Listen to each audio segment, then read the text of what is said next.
This is a poem inspired by Charles T. Dale, and it's called The Haute. A long time ago there was a king, and the king was a terrible bore. So the aristocrats said, "Hey, we want to be kings, but the word kings is bad, and what's more, if we tell people we're kings, then they'll think some bad things, so we'll simply become haute mesure."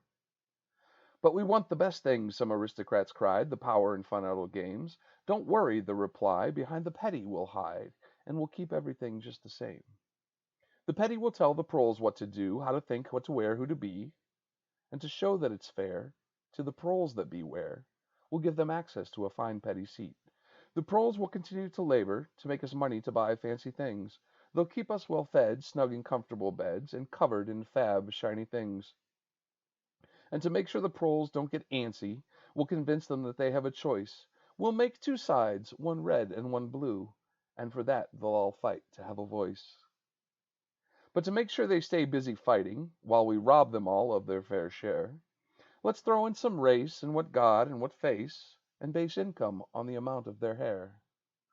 We'll need guard dogs to ensure that there's order, so let's have a force that we'll call police. And if we feel like a little slap fighting, we'll tell the proles to line up for our armies. We'll tell them they need education, but we'll turn it into a terrible grind, and while we crow it's for their edification, we'll use it to turn off their minds. And to make it even worse, we'll cut costs until it hurts, make teachers go broke on supplies. We'll tear apart schools using God and some fools, and ensure they still wander round blind. And we'll make sure the poor get no funding, unless of course it's for programs we like.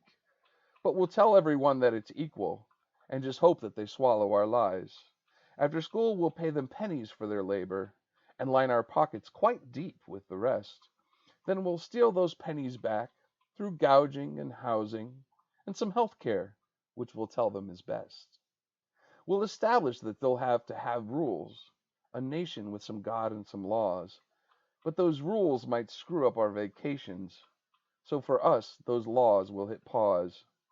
And we'll give our dear lackeys the petty the best of houses and clothes and food, but we'll keep all the really good things for ourselves, like medicine and tech and the news. And if someday the system starts cracking, if the proles start to feel the strain, then the police with their truncheons start whacking and use CS gas and mace to deal pain. Yes, the Haute are still constantly with us, and on some of your screens they show ass.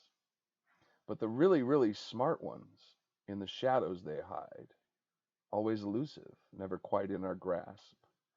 They help themselves to our children, they do whatever they please, they abuse and misuse and cajole us, and sip champagne while we're down on our knees. So what you're seeing right now, my friends, is 400 years of their plan to keep all of you fighting and broke and confused, and to keep them still being the man. See, the problem isn't fixed with politicians, and it's not fixed fighting over police. The problem exists in your system, and until you fix it, you'll never have peace.